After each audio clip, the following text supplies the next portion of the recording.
Well, I know for the title of the album review, it's an album that wasn't on my list when it was last updated, but since we still got a little while before these 5 albums left to come out in the year are released, I figured I'd take a look back on the album release dates from the year to check out if there was any big albums that came out that I may have missed out on.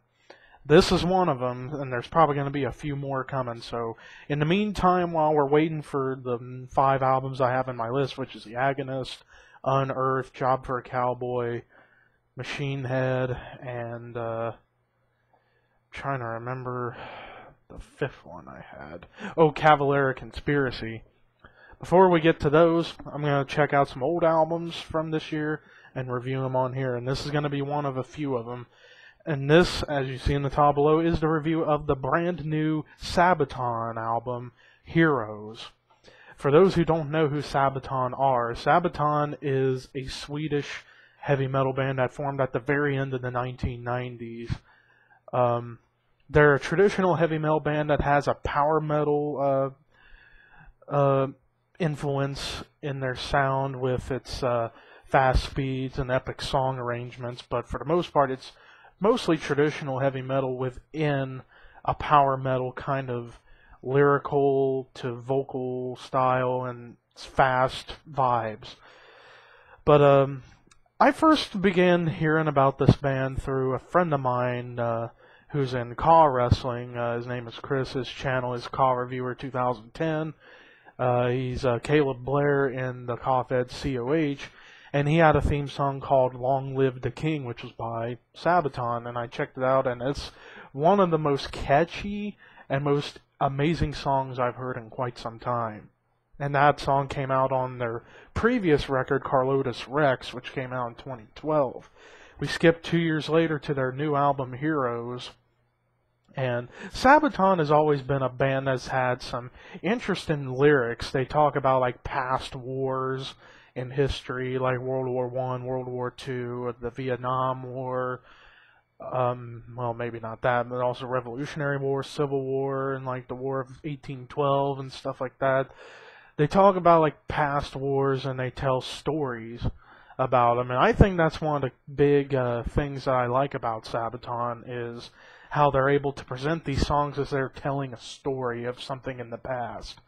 And it's always something really, really cool I like about some heavy metal bands and even some power metal bands like Savatage. You know, they're more of a progressive band, even to an extent Blind Guardian, Hammerfall, and Halloween, and a bunch of those kinds of bands. But with this band, they take it on a much more real level where they talk about stuff that really happened but tell the stories.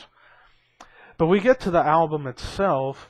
The first 4 tracks from the first portion of the first half of the record was the songs that really got me going. Tracks like Night Witches, No Bullets Fly, Smoking Snakes, and Inmate 4859, which the song Night Witches is all about the all-female Soviet 588th Night Bomber Regiment called Night Witches, which was like a thing to do with a Soviet war or something like that.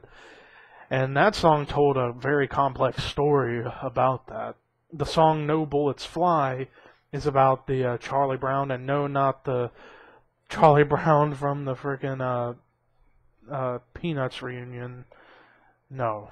It was another Charlie Brown. It was the song, the No Bullets Fly, is about the Charlie Brown and Franz Stigler incident in which German pilot Stigler accompanied the disabled American bomber back to its base. So it told a story all about how a German pilot was able to save and help a disabled American bomber. The song Smoking Snakes tells a complex story about 3 Brazilian expeditionary force soldiers who became separated after a fight with the Germans in Italy in the World War II. And it tells a long, complex story, but within a 3-minute, 14-second song. And then Inmate 4859 was all about a story about a Polish couple Polish people who were sent to an Auschwitz concentration camp during World War II, and one of the men was intern inmate number 4859.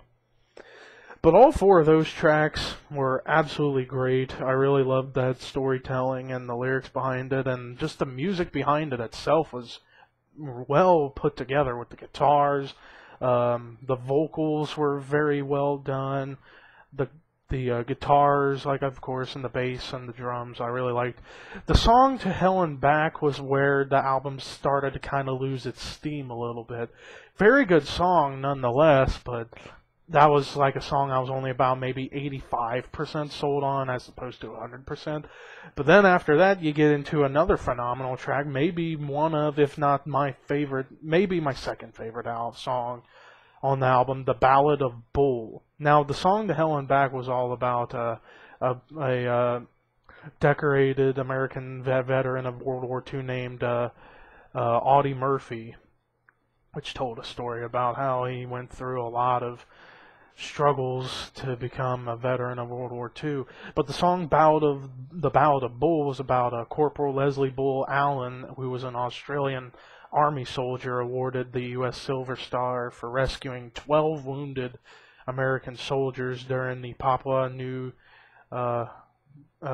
Guinea, I believe is what you call it, campaign of World War II, which told a very great story about how this guy was able to save lives.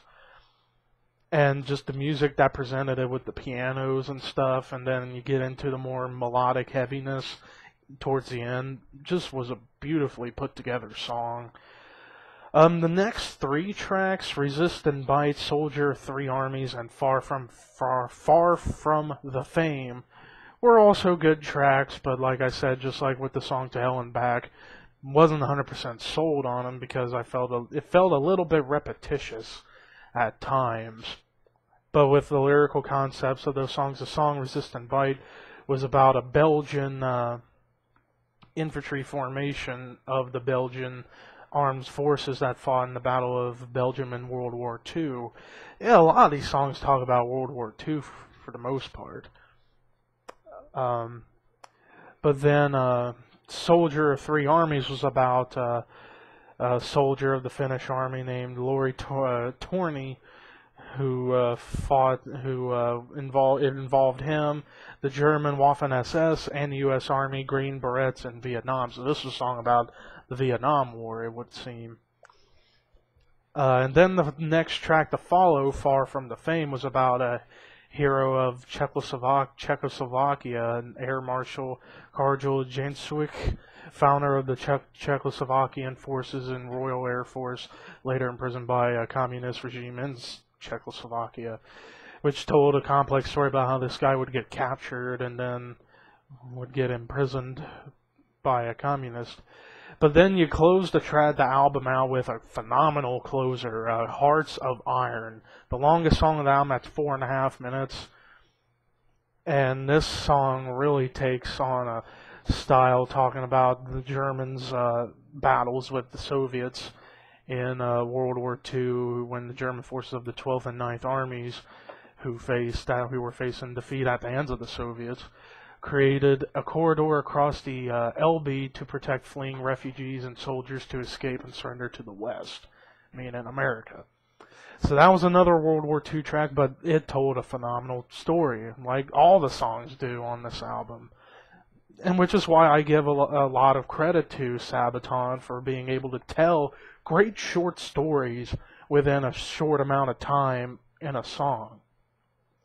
And also with this album, it was a very short album too, probably one of the shorter albums I've heard this year. It was only about 37 minutes long in a 10-track set list kind of thing. But there have been longer Sabaton albums that have come before, but they just wanted to try to do shorter songs but tell good short stories behind them, and that's exactly what this album did.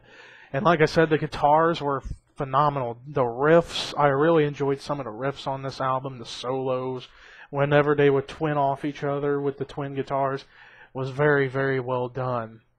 The production on this album was rock solid. I liked the vocal delivery that was done. Like I said, the production, but most importantly of all, the storytelling that's going on throughout the entire record. It just made for a great album for me. So overall, this album I thought was a great disc. Totally, mostly. I mean, while you had 4 songs that I wasn't 100% sold on, the second half kind of lost a little steam. But it doesn't deny the fact that this album has a lot of potential to be a one that could be praiseworthy by most people later in the future. But overall, this was a really solid release. 8.5 out of 10. I really enjoyed this release. Sabaton has definitely shown to me that they're more than just a one-song band for me. I might even go back and take a look at some of their past material from before Carlotus Rex and this album. But what did you guys think about this record? Let me know in the comments below. The next album I do plan on checking out at some point, here maybe tomorrow, might be the new Septic Flesh album, Titan, but we'll see. But anyways, peace.